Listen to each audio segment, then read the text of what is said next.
Hi, my name is Crystal and I'm one of the practitioners here at Kingdom Health and Wellness. And today I'm going to be going over the Neurotransmitter Test Kit instructions with you. So we run this test for a variety of reasons when we're talking about symptoms, but the test gives us a comprehensive look at your neurotransmitter levels as well as your ability to break them down. This test is useful for patients that have concerns with mood, like depression and anxiety, as well as diminished energy, fatigue, insomnia, cognitive concerns such as forgetfulness and inattention, brain fog, addiction, dependency, obsessions and cravings, pain, as well as low libido and many more things. So whenever you get your kit, you definitely want to make sure you read the instructions very thoroughly, because it's very important that the test is done as close to the instructions as possible, because we want to get the most accurate results to give you the best recommendations and care. So whenever you get your kit, it's going to come in this box, and you want to keep the box. You don't want to throw that away because you're going to put everything back in it after you've done your sample, and then you'll mail it that way. So the inside the box, there's several forms that are on top, and then it has an ice box that your specimen is going to go in, as well as a freezer pack that you want to freeze immediately so that that is ready to go and frozen whenever your sample is ready to be shipped. So we'll come to back to that in just a second. Your instructions look like this, and like I said, you want to read through these very thoroughly. There are specific instructions. So on the first page, it talks about the kit contents that come in the box, and we will give you a cup for your urine sample. If we don't give you one of those or forget to give you one of those, let us know and we can definitely get you one. This instruction booklet talks about two different options. There's a single sample and a 24-hour urine. We're going to be doing the single sample unless your provider specifies otherwise for the 24-hour, then you would turn to the 24-hour collection instructions. But for most people, it's going to be the single collection. And page 3 talks about the preparation. So the testing can be performed with your first or second morning void. And before you start, you want to make sure that you're 2 days before, you've done a few different, there's things you need to be doing 2 days before and 1 day before and then the day of. So 2 days before, you want to avoid certain foods. It says avocados, eggplants, tomatoes, bananas, melons, pineapples, grapefruit, plums, nuts, nut butters, wine, cheese, rice, and chocolate. These can all affect your neurotransmitter levels. Of course, you do want to make sure, if you're female, that you're not collecting the sample during menstruation. On the day before your collection, you want to avoid strenuous exercise. You want to avoid alcohol, coffee, tea, and caffeinated beverages, as well as tobacco or nicotine products.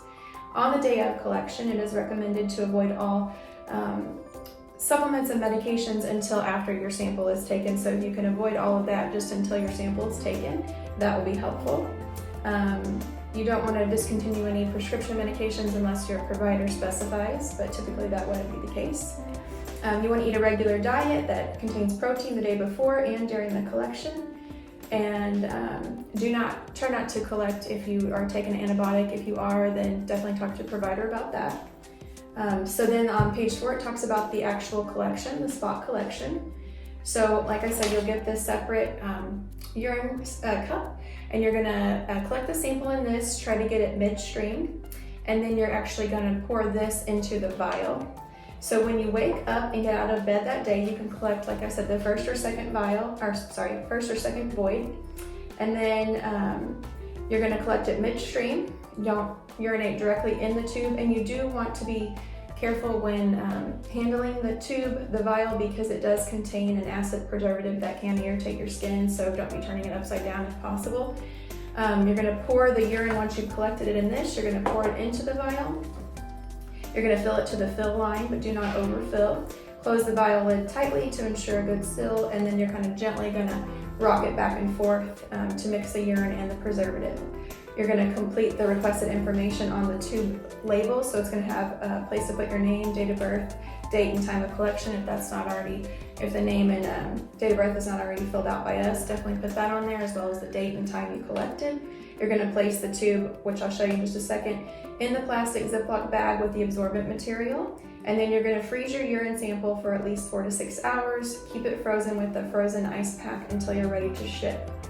And then the last page gives you your shipping instructions. You're gonna drop this off at a FedEx location, and it needs to be shipped Monday through Friday only. So technically you could do the sample on a Sunday, but you only can ship it Monday through Friday. And then whenever you open the actual ice box, this is what your vial is gonna look like, and the label that you're gonna mark it on. And then again, here's your ice pack. So make sure you have that frozen and ready to go. Everything's gonna go back in the ice box when you're done. You're gonna have the test requisition form, and most of that should be filled out by us already, but we will have some highlighted areas for you that you'll need to fill out, like your name, date of birth, date and time of collection, height and weight, those kind of things. So make sure you fill that out correctly and read those instructions. And then it also has a questionnaire that you'll want to fill out, and that's also very important. So whenever you're done with the collection sample, like I said, you're going to put it back in the little Ziploc bag with the freezer pack. You're going to put both of them in the ice box. Make sure the sample is frozen, and then you're going to close that, put the lid back on it, and then you're going to put your requisition form on top, and you're going to put your questionnaire on top of that, and then you're going to close the box back. You're going to put the box in the FedEx bag that has a prepaid shipping label, and then you're going to drop that off at a FedEx location. Make sure you do that Monday through Friday. And if you have any questions or any concerns about it, definitely give us a call, and we're happy to walk you through it. Thank you guys, and I hope you have a great day.